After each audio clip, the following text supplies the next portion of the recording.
So we're joined today here with Maxine Malone, and this exhibition was her vision, her inspiration. Maxine is the director of the 14th Street Community Center. She's the director of Wings of Hope and works with Path Integrated Health Systems with the recovery community. This was actually your first chair, wasn't it? Yes, it was. Yes. Well, this chair came about, I have lost my son through suicide.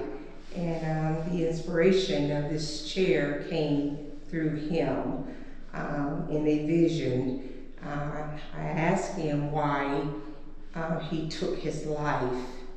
And so in this vision that I had of my son, he was speaking to me, "Do you see my eyes?" And I began to captivate his eyes and begin to write about his eyes. And some of the messages that I got from his eyes: "Do you see me? Your sad eyes give you away. There's a story in my eyes." And a lot of times depression, sadness is in their eyes. And a lot of time people can't say what hurts them, but the eyes begin to tell the story. So this chair and this whole collective of chairs talk about there's a purpose in your darkness. This chair and this exhibition certainly addresses our community. Our community, Portsmouth, Ohio, was hit very hard, addictive pain-killing drugs, which led to so many other drugs being used. This is called the pharmacy effect. A lot of time our children start using drugs what's in the medicine cabinet.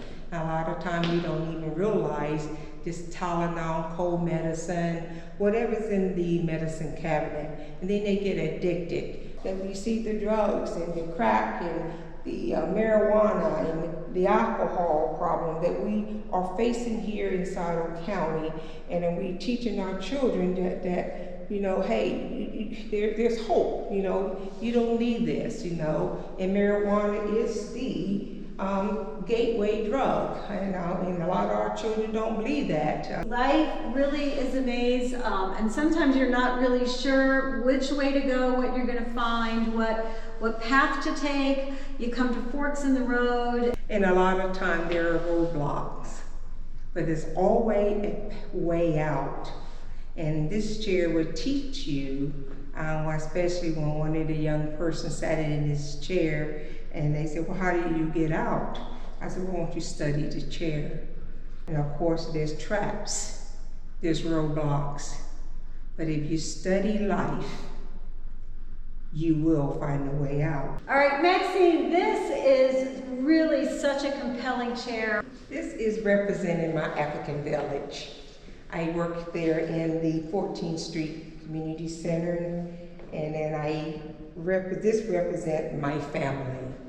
And I was trying to represent that we need to come back as a family.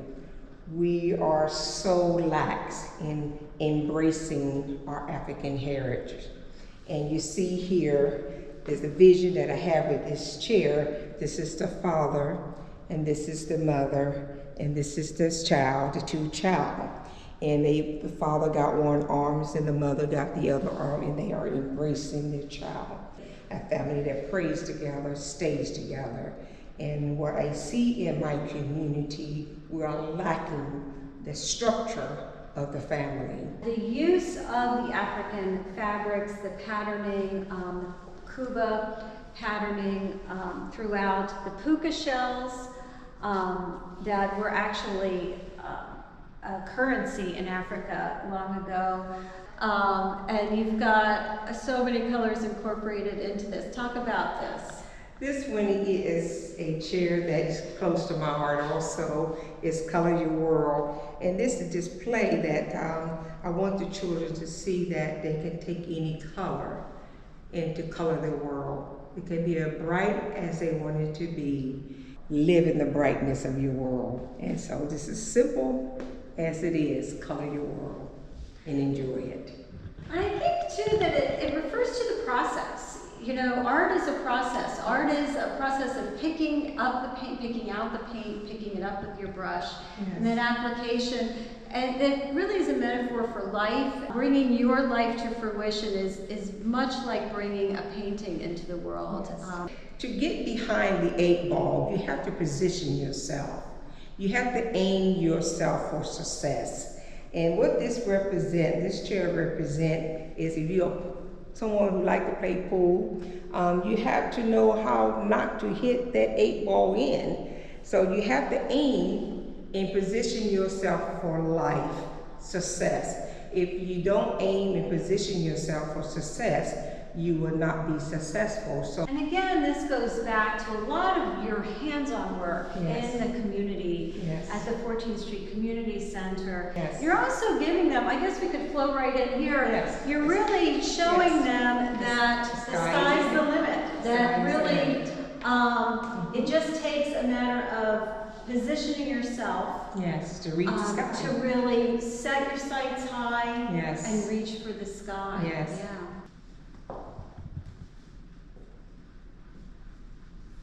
You know, this was always my favorite thing to do as a kid in the activity books that we got, to connect the dots. And to really, what was really wonderful about it was you started out with a series of dots that made no sense. And then when you just follow that path from dot to dot, these images emerged. Sometimes the people are the dots, sometimes knowledge are the dots that you need to connect together. And sometimes you need to steer away from some dots. And there's nothing wrong too. When I saw this and I was kind of sketching it out, I had to use my eraser when I was designing this. And there's nothing wrong in changing and making a mistake and erasing and starting over again. And I like that this one's monochromatic. I like that this is just black and white. It's a familiar tree, and yet the leaves have not sprouted yet. This tree is dormant, and when trees are dormant, there's so much chemically happening in that tree to prepare itself for the next growing season.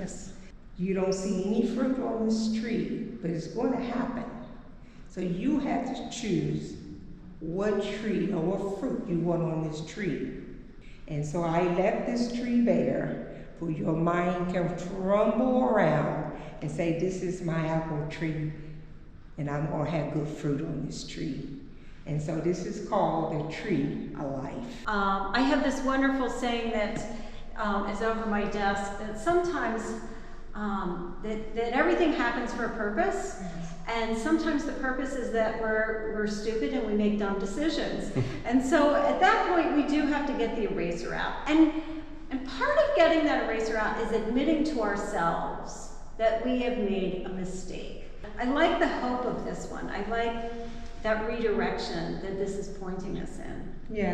And the thing about it, to get rid of the stigma, mental health. The stigma is so big and so broad that people are so afraid of it to admit that they won't come and get help. So what this whole exhibit is about, piercing through your darkness about mental health. You know, there's nothing wrong with it. It's just like myself, who've been diagnosed with sugar diabetes. So there's help out there. You can come and talk to someone, and then the eyes can be able to be healed, your heart can be able to be healed. And so this is what this whole exhibit is all about. You know, you talk about talking, and talking about these issues is so important. And so this next chair really does talk about, addresses the fact that we have to connect with each other to get through it. So we arrange these in a circle to make it conducive for talking about the chairs, talking about our issues, talking about the darkness that we have in our lives, and we are human and we all have darkness in our lives, to get through it, to get past it, to get to the illumination. Yes, and you see back here in this chair is talking about the big mouth. I'm listening, let's talk. And back here you can see the big ears, and it said, I'm listening. In this next chair that she talked about, is talking about illumination. You're, as the sun rise and set, you're here for a purpose. Rise and shine. The sun will come up again. There is hope in your darkness.